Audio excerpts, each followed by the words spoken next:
I'm turning 50 this year and my parents are almost 80. I'm going to do a series where I am trying to help them stay out of the nursing home, right? My goal in life is to live pain free, stay out of the nursing home, and keep all my original parts. I don't know about you, but if that's what you want for your life, follow my channel. My name is Huang. I'm an occupational therapist and certified hand therapist. And if you want to help your parents, like I am trying to help my parents, show them this video, share it, do it with them. My dad fell.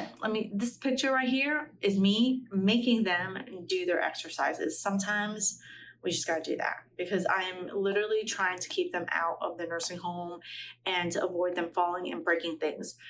Now, I say this also as having in-laws that are currently in assisted living facility, having fallen, torn, broken things is not looking good. So let's try to live pain-free, stay out of the nursing home, and keep our original parts. That picture, I'm going to show you exactly what I'm doing. So it's called bridging. Now, you might see a lot of people doing tons of different exercises and they look big and they look heavy and they look fantastic, right?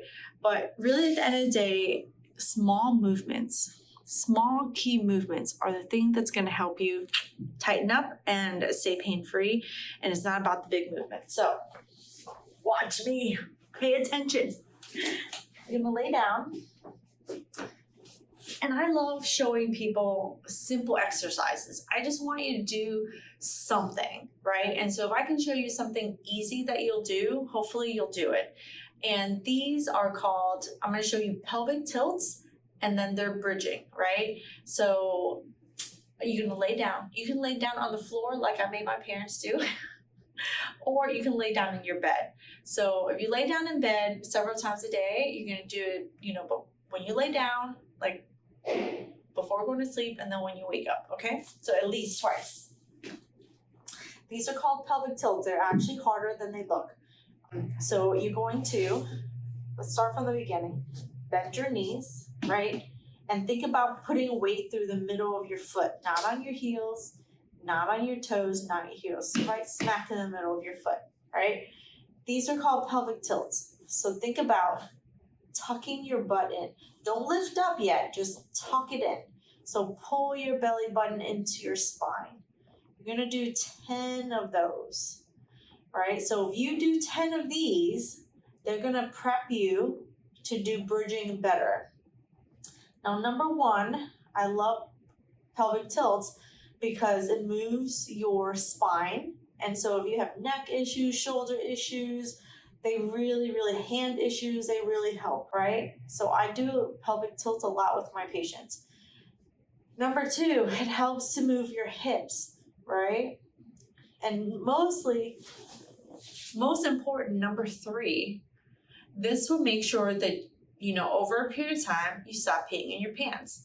This happens to women. This happens after you are pregnant, but this especially happens to you as you get older. So I'm also trying to stay out of diapers. So pelvic tilts, do them low and slow. And here's the kicker.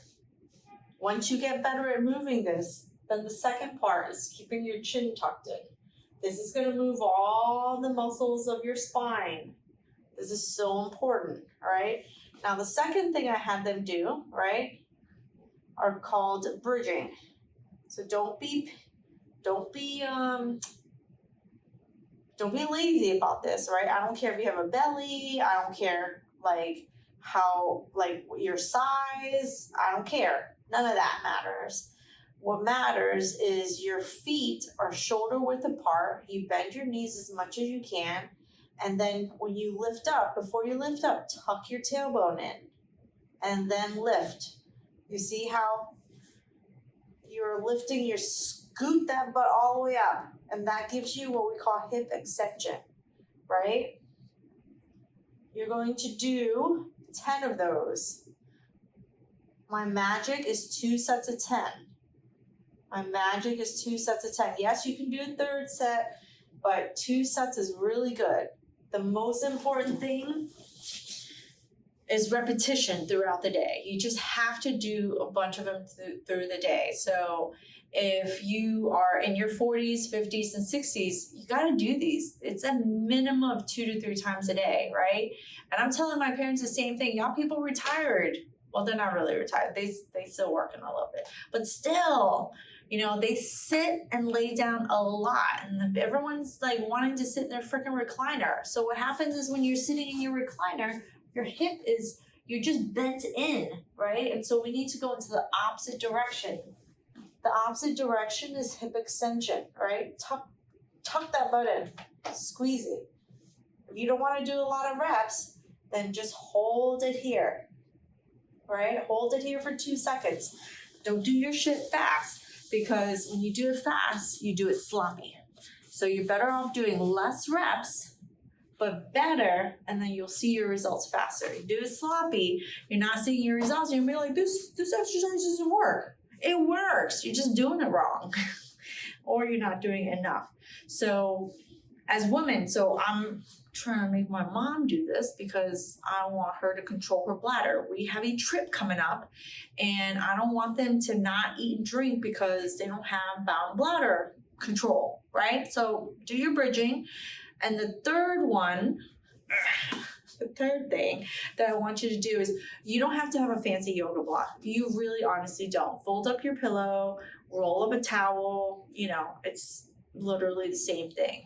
I'm just showing this because I'm in my back office and I ran out of towels. But I have this yoga block. It's literally the same move. Put the block, put a towel, put a pillow, whatever in between your knees, because you have to squeeze those muscles, right? You have to squeeze them in. So just squeeze it in. So squeeze your knees together and lift up. And now you're going to work a lot more of the muscles inside, right? That's a variation of the bridging. So I'm having my parents do this to make sure that they keep their hips, knees, and back, you know, in good condition so they don't fall, so that they stay out of the nursing home. I do this myself. I teach my patients to do this for various different reasons and different ailments that people come in. But my goal is to make sure that I can stay out of the skilled nursing home, keep my original body parts, and be able to squat like a top, right? I want to be able to get on and off the floor. So try these exercises out. Let me know, share it with your parents. And the other thing to help them make sure they don't fall are these patches. I love these patches. They're called Liberty patches from the Super Patch Company. I'm going to link them below. I've been giving these to some of my patients to try out when they come in. I see a lot of people with fractures, you know, hand, wrist, shoulder fractures because they've fallen. So once you fall, you start to lose your balance, right? So my dad fell just yesterday and he sort of lost his center of gravity and, you know, the shock of the fall. So I'm taking him a bag tonight and making sure he wears this. He was wearing it before when his knee was hurting. We fixed that and then he decided to stop wearing these. So they are like, they use pattern technology. So it's just vibration and touch using this pattern, right? It's really neat. I have so many videos of patients that I push over and then they can't hold their balance, and then I put this sticky thing on their arm or their leg or whatever. The first time you put it on, you want to put it on your dominant forearm. And then after that, it doesn't really matter. But he stopped wearing this. And so I'm going to make him go back to wearing it. I can make my parents do stuff. I can be harsh with them. I just can't be harsh with you. But I can tell you about it. And then you decide, do you want to fall or do you want to get some patches and try them out? It's really that simple, right? They help you with your balance. They help you with, you know, strengthening. So this is really great overall for balance. I don't have balance issues, but I do use it because it really helps my muscles when I'm working out. There's another variety called Victory and it does the same thing. It just helps, like gives your muscles like this instant boost. People are like, should I wait? How long do I have to wait? You don't have to wait. Like you should see the videos I do where I test people and I immediately, you know, from one putting this from 1 second to the next. I put this on, they are stronger. I take it off, they're not stronger. So try it out. Let me know. Leave me a comment. Try these exercises. Stay out of the nursing home.